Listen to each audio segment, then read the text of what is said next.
Janata Dal youth का नैतिक भी पतन हो गया है। पतन तो हो ही गया, नैतिक भी पतन हो गया है। भारतीय जनता पार्टी इसका कच्चूमर निकाल रही है। खिसियानी बिल्ली खम्मन हो चेन्नई बंगला के राजित कर रहा है। श्रीमती राबड़ी देवी जी बिहार के पूर्व मुख्यमंत्री के नाते ही नहीं, विधान परिषद के सदस्य हैं और उसमें नेता प्रतिपक्ष उस नाते भी है। अब इनके मंत्री जो है दलील दे रहे हैं, लंगड़ा हिंदी पढ़ा रहे हैं।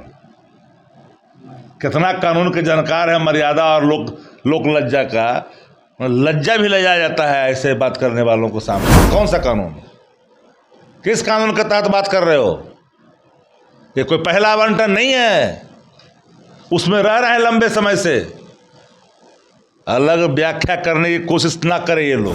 बिहार में फिर से एक बार बंगले को लेकर सियासत शुरू हो गई। आने वाले समय में सरकार की दिशा किधर होगी ये तो देखना होगा, लेकिन फिर अब बंगले पर बहस छिड़ गई। बंगला किसको अलाट होगा, कई तरह की चर्चा हो रही। पूर्व सीएम राबड़ी देवी का बंगला जो 10 सर्कुलर है, अब 39 नंबर हार्डिंग अलाट कर दिया गया है और उस बंगले में जो है बिहार सरकार के मंत्री को बंगला दे दिया गया है। हमारे साथ सीधे बात करने के लिए आरजेडी के मुख्य प्रवक्ता शक्ति जी किस तरीके से देख रहे हैं बंगले को लेकर फिर चर्चा बिहार में? अब जनता दल यूथ का नैतिक भी पतन हो गया है। पतन तो हो ही गया, नैतिक भी पतन हो गया है। भारतीय जनता पार्टी इसका कच्चूमर निकाल रही है तो खिसियानी बिल्ली खम्मन हो चेन्नई बंगला के राजित कर रहा है। श्रीमती राबड़ी देवी जी बिहार के पूर्व मुख्यमंत्री के नाते ही नहीं, विधान परिषद के सदस्य हैं और उसमें नेता प्रतिपक्ष उस नाते भी हैं। और सरकार में नेता प्रतिपक्ष को एक कैबिनेट मिनिस्टर का दर्जा होता है, मालूम लोगों को होनी चाहिए। संवैधानिक पद है। 39-60 हिलोट तो मंत्री को मिलता ही रहा है लंबे समय से। ले अब इनके मंत्री जो है दलील दे रहे हैं, लंगड़ा हिंदी पढ़ा रहे हैं। कितना कानून के जानकार है, मर्यादा और लोक लज्जा का लज्जा भी ले जाया जाता है ऐसे बात करने वालों को सामने। ऐसा क्यों? शर्म भी शर्मसार हो जाता है। स्पीकर का कई दशक से आवंटित करना अंकित था, लज्जा नहीं उसको हटाने में, उसमें नियम कायदा काम नहीं आया।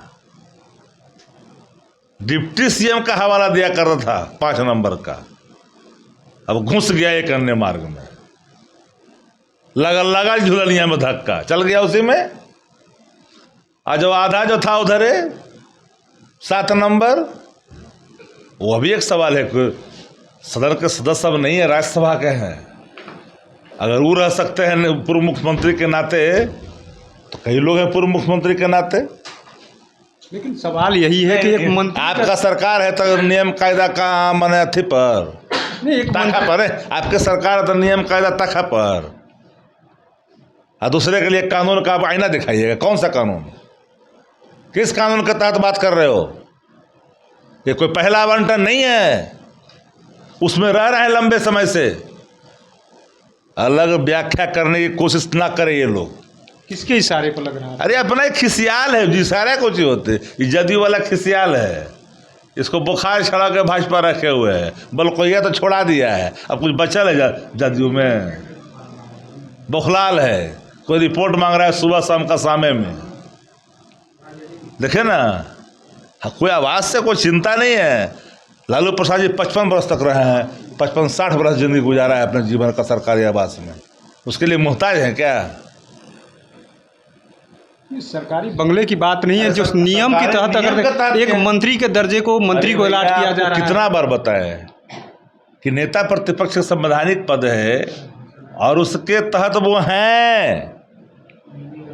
नंदकिशोर यादव पथ निर्माण मंत्री के रूप में जब दो नेताजी मार्ग में गए थे तो नेता प्रतिपक्ष के हैसियत से उसी में रह गए थे। ये लंगड़ा हिंदी पढ़ाता है हम लोग को। नाचे न आवे आंगन टेढ़। अब क्या करिएगा? कुछ नहीं करना, क्या सरकार से जाकर लाठी चला वाला है? अब तो सरकारें जब फेकैती लठैती बकैती करे तो हम लोग उसमें कहाँ जाएंगे पढ़ने के लिए? तो आपने सुना किस तरीके से आरजेडी के मुख्य प्रवक्ता शक्ति यादव ने सीधे तौर पे कह दिया, जिस तरीके से बंगले की बात हो रही। बीजेपी और जेडीयू में अंदर खाने कुछ भी ठीक नहीं है, लेकिन ऐसे में देखना होगा कि बंगले को लेकर के जो सियासत छिड़ी हुई, अब उस पर कब विराम लगता है। अपने सहयोगी गोलू के साथ कृपा शंकर, NBC 24 पटना।